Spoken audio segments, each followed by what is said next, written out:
कि कैसे एक मॉडर्न शेफ एक एक्सीडेंट के बाद पहुंच गई थी 500 साल पीछे और वहां उसका जबरदस्त पंगा हो गया था हमारे किंग के साथ। कहानी की शुरुआत होती है जोसेन डायनेस्टी से। कोरिया को पहले जोसेन डायनेस्टी कहा जाता था। यहाँ हम मिलते हैं हमारी मेन फीमेल लीड जियोंग से, जिसे गार्ड्स किंग के सामने ले जा रहे होते हैं। और ये है हमारे मेन लीड किंग योन ही। हमें यहाँ किंग के बारे में बताया जाता है कि वो एक बहुत क्रूएल इंसान है और खाने के शौकीन। तभी वहाँ खड़े सारे लोग चिल्लाने लगते हैं कि इस औरत को सजाए मौत सुनाई जाए। तो किंग उसके पास आकर कहते हैं, कल रात इस औरत ने मुझे अजीब किस्म का खाना खिलाकर बहका दिया था, और अपनी तलवार निकाल लेते हैं। सब लोगों को लगता है कि अब ये गई काम से, लेकिन तभी किंग उसे सजा देने की बजाय उसे हेड शेफ बना देते हैं। ये सुनकर सभी लोग शॉक हो जाते हैं और किंग कहने लगते हैं कि आज से तुम रोज मेरे लिए खाना बनाओगी, लेकिन अगर तुमने एक ही खाना दूसरी बार बनाया या मुझे खाना पसंद नहीं आया तो तुम्हें मौत की सजा मिलेगी। जियोंग उसे हैरानी से देख रही होती है तो किंग पूछने लगते हैं कि बोलो, क्या तुम्हें मंजूर है, और तलवार से उसकी रस्सी को काट देते हैं। तो जियोंग घबरा कर कहती है, मुझे मंजूर है। जिसके बाद हमें जियोंग बताने लगती है कि वो यहाँ कैसे पहुंची। अब कहानी 2025 में चली जाती है, जहाँ हमें एक कुकिंग शो दिखाया जाता है जिसमें हमारी जियोंग ने भी पार्टिसिपेट किया था। जब जियोंग डिश बनाने के लिए गैस ऑन करती है तो गैस ऑन ही नहीं होता। टाइम कम होने पर वो एक पुराना तरीका यूज कर भूसा जलाकर डिश रेडी करने लगती है। सब हैरान रह जाते हैं और उसकी डिश सबको पसंद आती है और वो ये शो भी जीत जाती है। इसलिए उसे शो के थ्रू फ्रांस जाकर 3 स्टार फ्रेंच रेस्टोरेंट में हेड शेफ बनने का मौका भी मिलता है। वो अकेली ही रात में अपनी जीत को सेलिब्रेट करती है और साथ में बहुत खुश होती है। सुबह उसके पापा उसे कॉल करके कहते हैं, मुझे मेरी बेटी पर बहुत ज्यादा गर्व है। उसके बाद वो उसे बताते हैं कि उनके प्रोफेसर दोस्त ने उन्हें एक बुक भेजी है जो जोसन टाइम पीरियड की है और उसे लाने के लिए बोलते हैं। जियोंग उस बुक को लेकर फ्लाइट में निकल जाती है। नेक्स्ट सीन में हमें उसे फ्लाइट में दिखाया जाता है जहाँ वो अपना खाना एंजॉय कर रही होती है। तभी पायलट अनाउंस करता है कि सूर्य ग्रहण होने वाला है। यह सुनकर जियोंग विंडो से बाहर देखने लगती है। इसी दौरान एक आदमी जियोंग के ऊपर कॉफी गिरा देता है। वो देखती है कि कॉफी बुक के ऊपर भी गिर गई है, तो वो वॉशरूम जाकर उसे साफ करने लगती है। तभी बाहर सूर्य ग्रहण भी दिखाया जाता है, मतलब अब कुछ तो बुरा होने वाला है। जियोंग जैसे ही उस बुक को ओपन करती है तो वो हैरान रह जाती है, क्योंकि उसमें पुराने जमाने की पॉपुलर रेसिपीज के बारे में लिखा होता है। वो देखती है कि उसका एक पेज भी फटा हुआ है। वो बुक के अंदर की एक लाइन को रीड करने लगती है जिसमें लिखा हुआ था कि माय डियर, अगर तुम कभी इन शब्दों को पढ़ोगी तो तुम उसी वक्त मेरे पास लौट आओगी। तभी सूर्य ग्रहण हो जाता है। अचानक से वो वर्ड शाइन करने लगते हैं और लाइट्स बंद चालू होने लगती हैं। ऐसे लगता है कि प्लेन क्रैश होने वाला है। जियोंग हेल्प के लिए चिल्लाती है पर उसकी आवाज़ कोई नहीं सुन पाता। उसके बाद अचानक से बुक ओपन हो जाती है और एक रोशनी उसे अपनी तरफ खींच लेती है। सिंपल शब्दों में कहें तो यहीं से उसकी टाइम ट्रेवल की शुरुआत होती है। अब हमारी जियोंग सीधा जोसन पीरियड में पहुंच जाती है।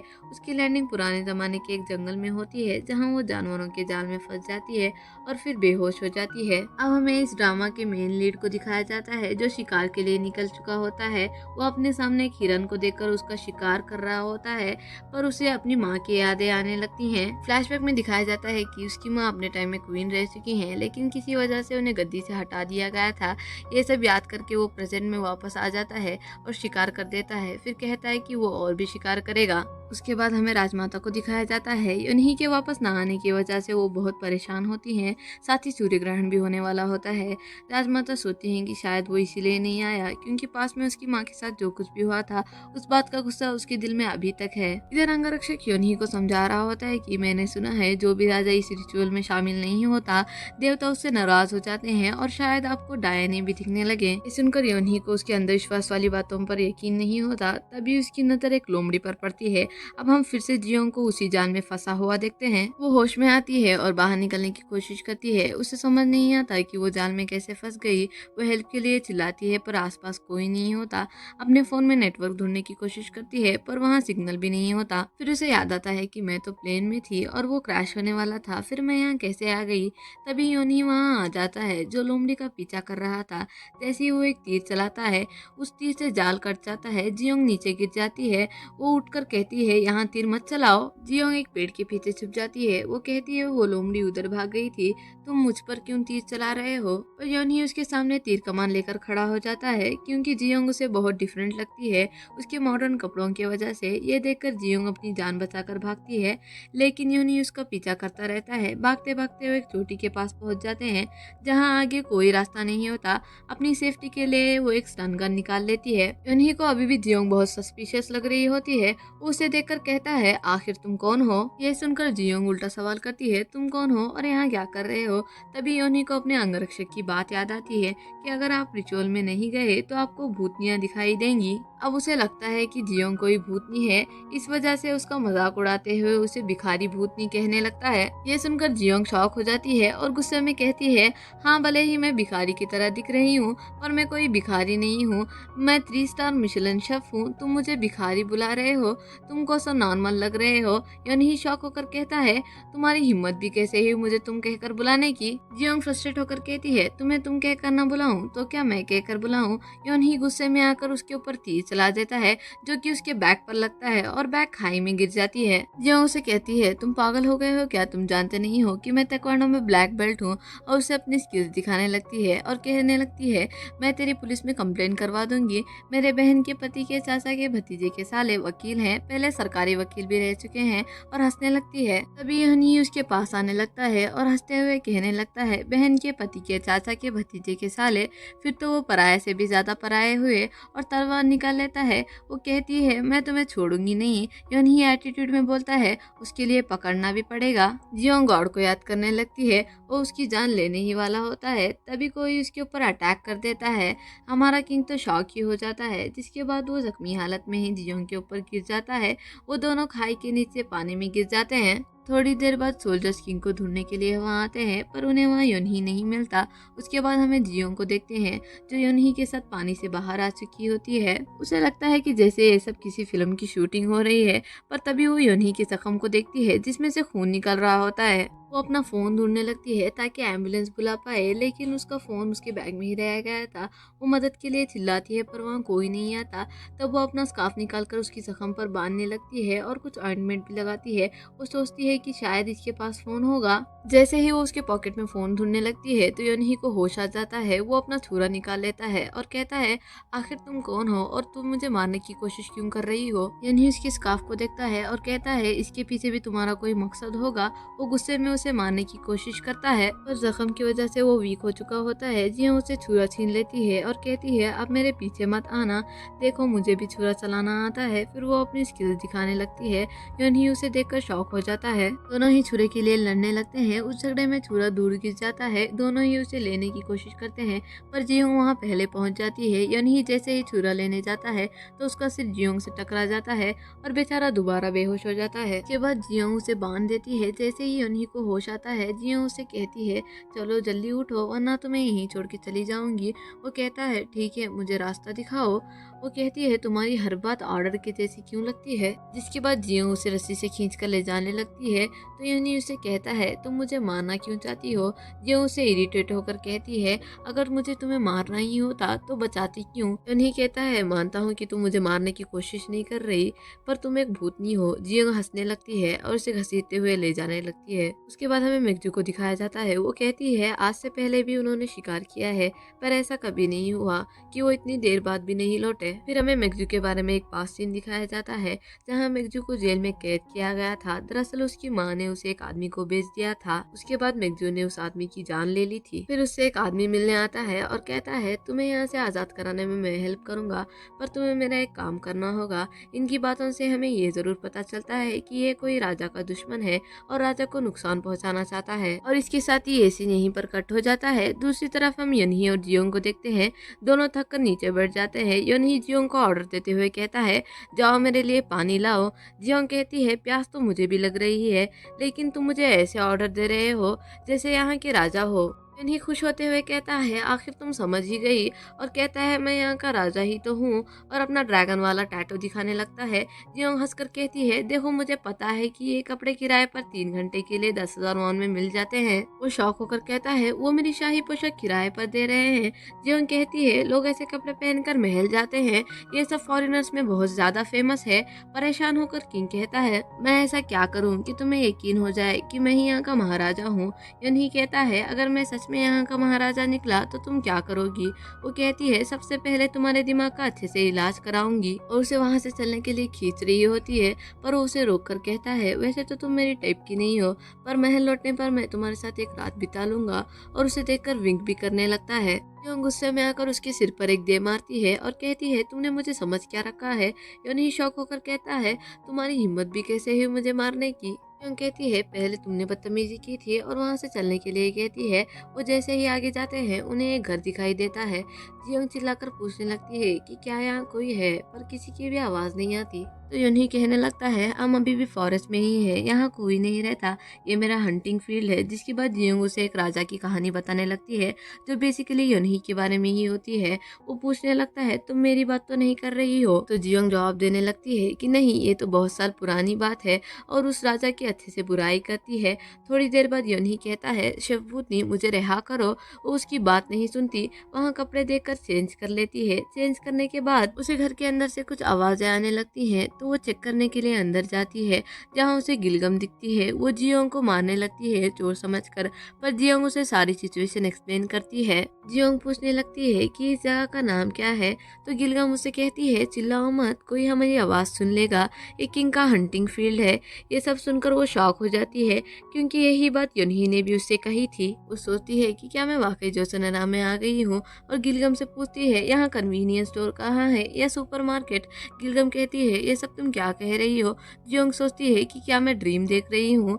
तभी गिलगम कहती है मुझे भूख लग रही है, क्या तुम्हें भी कुछ खाना है? जियोंग सोचती है कि सबसे पहले उसे बैग ढूंढना होगा और अपना फोन भी, तभी वो कुछ कर पाएगी। जिसके बाद वो दोनों एक्स और कुछ सामान से खाना बनाने लगती हैं। वो बहुत अच्छा खाना बनाती है क्योंकि वो एक शेफ जो थी। खाना रेडी होने के बाद वो उसे युनही के पास ले आती है, लेकिन युनही उसे खाने से साफ मना कर देता है और कहता है जरूर तुमने इसमें जहर मिलाया होगा। तभी गिलगम अंदर से आ जाती है। जियोंग कहती है कि ये गिलगम है, ये यहीं रहती है। ये सुनकर किंग कहने लगता है कि तुम क्या जानती नहीं हो कि ये हंटिंग फील्ड है, यहाँ कोई नहीं आ सकता। सभी जियोंग दोनों को अपना ड्रामा बंद करने के लिए कहती है, और जियोंग खुद ही सबसे पहले खाने को टेस्ट करने लगती है। फिर वो कहती है देखो मुझे कुछ भी नहीं हुआ, इसमें जहर नहीं है। इस बार युनही भी वो खाना खा लेता है। युनही जैसे ही खाना खाता है तो वो चिल्लाने लगता है इसमें तुमने क्या मिलाया है? तो गिलगम भी उस खाने को टेस्ट करने लगती है, तो वो भी चिल्लाने लगती है क्योंकि उन्हें वो खाना बहुत स्पाइसी लगा था। मेरे ख्याल से तब के ज़माने के लोग ज़्यादा स्पाइसी खाना नहीं खाते होंगे। फिर भी वो दोनों खाने लगते हैं क्योंकि उन्हें बहुत ज़्यादा भूख लगी होती है। जियोंग फिर से युनही को खाना खिलाने लगती है। तभी उसे अपनी माँ की यादें आने लगती हैं और उसकी आंखों में आंसू आ जाते हैं। जियोंग कहती है क्या खाना सच में इतना स्पाइसी था कि तुम्हारे आंखों से आंसू आ रहे हैं? नेक्स्ट सीन में हमें दिखाते हैं युनही को नीचे सोता देख जियोंग उसके पास आती है और उसे ब्लैंकेट से कवर कर देती है। गिलगम कहती है आप अपनी पति की कितनी केयर करती हो? तभी जियोंग कहती है ये मेरा पति नहीं है, और दोनों बाहर उसकी बैग ढूंढने के लिए निकल जाते हैं। तभी हम देखते हैं कि युनही असल में सोया नहीं था, बल्कि सिर्फ वो सोने की एक्टिंग कर रहा था। दोनों पानी के पास आ जाते हैं। जियोंग अपने हेयर वॉश करने लगती है क्योंकि वो गंदे हो गए थे।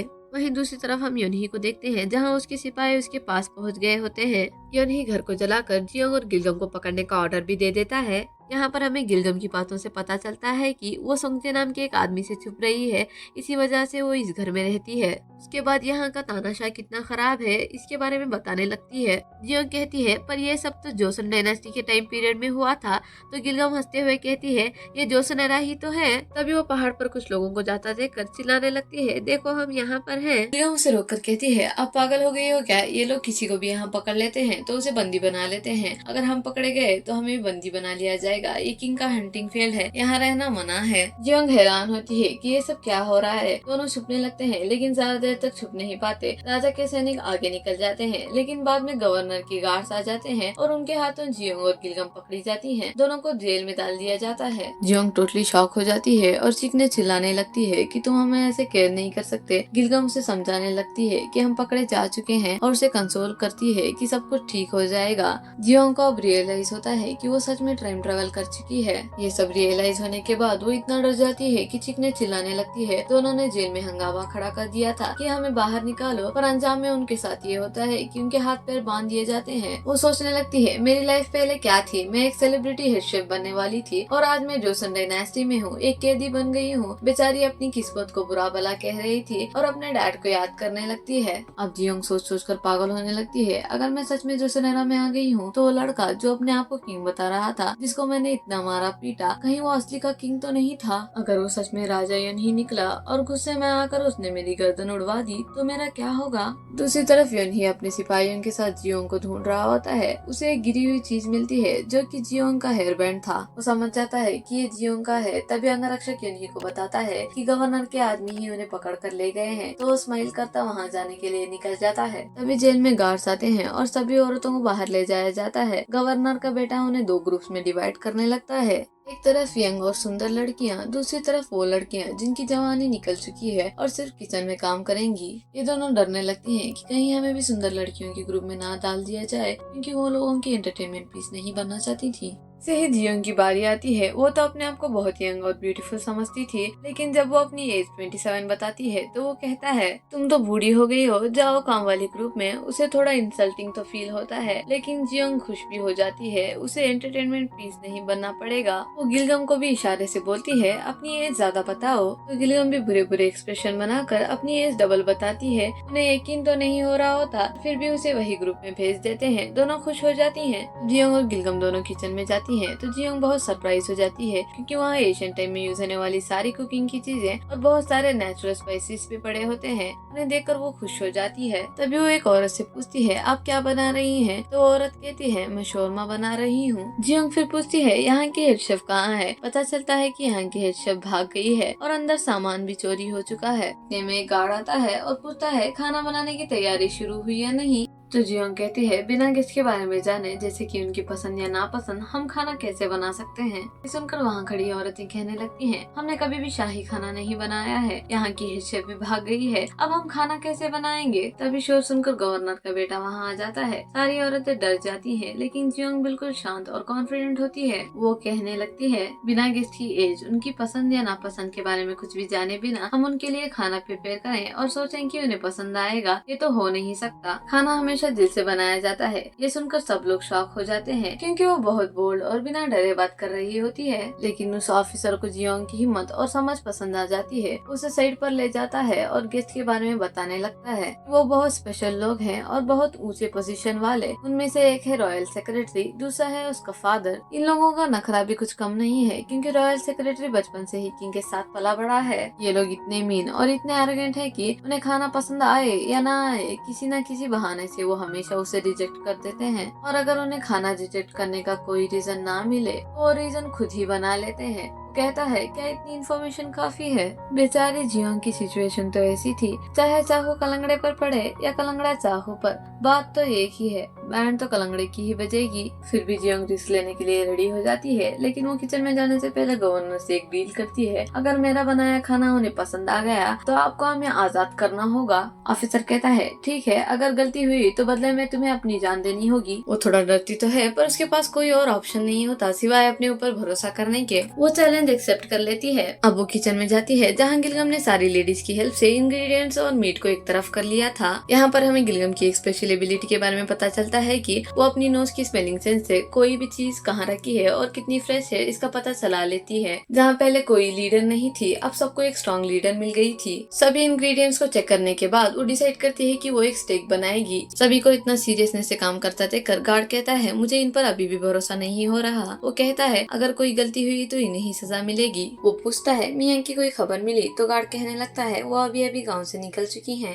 दाइमा के साथ। और ये सीन यहीं पर कट हो जाता है। इस सीन का मतलब हमें आगे चलकर पता चलेगा। जियोंग हर चीज पर नजर रखती है, स्पाइसेस, साइड डिश, सब कुछ परफेक्ट होता है, लेकिन मेन इशू मीट का था। वो बहुत हार्ड था, उसे टेंडर बनाना मुश्किल था। वो याद करने लगती है तो उसे एक टेक्निक याद आती है, सोविदे टेक्निक, जो फ्रेंच कुकिंग में भी यूज होती थी। वो डिसाइड करती है कि वो इसी टेक्निक का यूज करके मीट बनाएगी। दूसरी तरफ रॉयल गेस्ट महल पहुंच गए थे। जियोंग मीट बनाने की तैयारी करने लगती है। अब जियोंग को टेम्परेचर का बहुत ख्याल रखना था, जरा भी टेम्परेचर ऊपर नीचे हुआ तो डिश खराब हो जाएगी और उसके बाद उसे अपनी जान देनी पड़ेगी। उसके पास थर्मामीटर तो नहीं था, तो वो अपने हाथों से ही पानी का टेम्परेचर चेक करने लगती है। गिलगम डर जाती है, आपका हाथ जल जाएगा, लेकिन जियोंग अपने हाथों के सेंसर्स पर भरोसा करती है। उसके सेंसर्स इतने शार्प होते हैं कि उसका अंदाजा बिल्कुल सही था। इन द एंड रिजल्ट बहुत अच्छे आते हैं, मीट अच्छा बनकर निकलता है। दूसरी तरफ सियोंग सभी लड़कियों को देख रहा होता है जो एंटरटेनमेंट के लिए सिलेक्ट की गई थी। लेकिन उसे कोई भी अट्रैक्टिव नहीं लगती। एक्चुअली उसकी नजर थी मियांग पर, जो कि गवर्नर की पोती थी, इसलिए मियांग के डैड ने उसे भगा दिया था। इतने में गवर्नर उन्हें खाने के लिए बुला लेते हैं। अब वो लोग बैठे हुए थे फुल्ली प्रिपेयर्ड कि किसी तरह से इनके खाने को रिजेक्ट करेंगे, इन पर अपनी गुस्ताखी का इल्जाम लगाएंगे और बदले में कुछ मांग लेंगे। तो इसीलिए उन्होंने पहले ही शर्त रख दी थी कि हमारे लिए जो खाना प्रेजेंट किया जाएगा वो लोकल एरिया के नेचुरल इंग्रेडिएंट्स को रिफ्लेक्ट करता हो। अब खाना जैसे ही उनके सामने परोसा जाता है वो तो नखरे दिखाने लगते हैं और कहते हैं ये क्या है, हमने कभी ना इसे देखा है ना सुना है, और ये प्रेजेंटेशन का स्टाइल कैसा है, सिंपल मीट के पीसेस हमें उठाकर दे दिए। इतनी बड़ी गुस्ताखी, इतना बड़ा अपमान। मिस्टर गवर्नर, लगता है कि आपने हमें सीरियसली नहीं लिया। और बस खाना टेस्ट हुए बिना ही गवर्नर का बेटा कहने लगता है किसी भी रसोईया ने ये खाना बनाया है उसे मैं अपने हाथों से सजा दूंगा। रसोई में एकदम से हंगामा मच जाता है। सभी लेडीज को किचन से लाया जाता है। जियोंग शॉक हो जाती है, सोचती है इन्होंने खाने को टेस्ट भी नहीं किया। तो जियोंग बोलने लगती है खाने का टेस्ट तो खाने के बाद ही पता चलता है, और कहने लगती है इसमें इस जगह के सारे इंग्रेडिएंट्स हैं। तो सियोंग जॉय कहता है ये सब बकवास बातें हैं और अपने गार्ड्स को इशारा करता है। तो सियोंग जॉय के गार्ड्स एक लड़की को लेकर आते हैं जो और कोई नहीं मियांग थी। मियांग के डैड मियांग को देखकर शॉक हो जाते हैं। दरअसल सियोंग जॉय को खाने से नहीं बल्कि मियांग से मतलब था, ताकि वो उसे किंग के सामने प्रेजेंट कर सके, कुछ रीजंस की वजह से, जो रीजन हमें आगे जाकर पता चलेगा। आगे सियोंग जॉय कहने लगता है अगर ये लड़की सच बोल रही है तो हम मान लेंगे कि ये खाना पारंपरिक है और हम यहाँ से चले जाएंगे, लेकिन अगर ये झूठ निकला तो आज रात आपकी पोती को हम ले जाएंगे और इस लड़की की गर्दन उड़वा दी जाएगी। ये एक शाही आदेश है। सियोंग जॉय और उसके डैड वहाँ पर खाना खाने लगते हैं। जैसे ही वो खाने को टेस्ट करते हैं उन्हें वो खाना इतना टेस्टी लगता है कि एक पल के लिए तो लगता है जैसे वो किसी और दुनिया में आ गए हों। उनका हाथ रुक ही नहीं रहा होता, लेकिन वो अपने आप को कंट्रोल करते हैं। वो एक्टिंग करने लगते हैं खाना कितना बेकार है, हम ऐसे खाने को कभी नहीं खाएंगे। लेकिन गवर्नर भी खाना टेस्ट कर चुका था और वो तुरंत बोल उठता है कितना स्वादिष्ट है, ऐसा मजेदार खाना मैंने पहले कभी नहीं खाया, तुम यकीनन झूठ बोल रहे हो। और सियोंग जॉय बहुत चालाक और मीन था। वो कहता है इस बात का सबूत क्या है तुम्हारे पास। कहता है कुक को सजा दी जाएगी और मियांग को कंपनसेशन के तौर पर ले जाया जाएगा। बेचारी जियोंग को पकड़ लेते हैं। अब उसे अपनी बलि देनी पड़ेगी। वो बहुत डर जाती है और सोचती है क्या मैं यहाँ मरने के लिए आई थी, क्या इसलिए मैंने टाइम ट्रेवल किया है, मैं क्या अपनी दुनिया में शांति से नहीं मर सकती थी, क्या यही मेरा एंड है। लेकिन इतने में ऊपर से कोई पहुंच जाता है और वो था किंग, जो कि एंट्री करता है अपने सैनिकों के साथ। हर कोई अपना सिर झुकाने लगता है। जियोंग को तो सबसे बड़ा धक्का लगता है। ये सब देखकर वो बहुत डर जाती है, क्योंकि वही इंसान किंग था जिसे उसने इतना ह्यूमिलिएट किया था। थप्पड़ तो दूर की बात थी, उसने उसे घूसे इवन किक्स भी मारी थी, उसे बदतमीज साइकोपैथ तक भी कह दिया था। वो सोचने लगती है कि बस अब मेरी शामत आई है, गवर्नर के हाथों से ना सही लेकिन किंग के हाथों से जरूर मरूंगी। लेकिन यूनी कहता है अगर तुमने जो कहा वो सच है तो मैं इसे खुद खाना चाहूंगा, और उसे स्माइल करता देख रहा था। नेक्स्ट सीन में किंग के सामने डिश पेश की जाती है। उसे डर तो बहुत लग रहा था, लेकिन फिर भी अपने फेस पर एक स्माइल सजाए रखती है। यूनी कहता है तुम पहले खाने को टेस्ट करो, क्योंकि ये एक रॉयल रूल है। जियोंग खाने को टेस्ट करने लगती है, लेकिन तभी उसे एक बात क्लिक होती है और वो खुश होने लगती है, क्योंकि उसने पढ़ा था कि यूनी जो सेनारा का सबसे बड़ा खाने का शौकीन है, तो वो मुझे सही फीडबैक देगा। वो जैसे ही खाना चखता है उसे लगता है कि इतना स्वादिष्ट खाना उसने पहले कभी भी नहीं खाया था। मीट इतना टेंडर कि मुंह में घुलता ही जा रहा था। स्पाइसेस का ऐसा मिक्सचर जिससे उसके मुंह में मसालों का विस्फोट हो रहा हो। वो क्यूरियस होकर पूछने लगता है कि ये खाना इतना टेस्टी कैसे बना। जियोंग सोचती है कि ये तो स्वाद पकड़ने का गुरु है और कहती है मैंने इसके स्वाद को बढ़ाने के लिए एक खास आइटम का यूज किया था, जिससे इसमें एक अलग टेस्ट का एहसास एक साथ होता है और ओवरऑल फ्लेवर भी बढ़ जाता है। वो इंग्लिश की वर्ड आइटम को सुनकर उसे रिपीट करता है, क्योंकि तब के लोगों को इंग्लिश नहीं आती थी, और हंसकर कहता है अच्छा मैं समझ गया, और कहता है ऐसा खाना आज तक कोई नहीं बना पाया। यही उन दोनों बाप बेटे से पूछने लगता है अगर खाना इतना ही अच्छा था तो आप दोनों शिकायत क्यों कर रहे थे।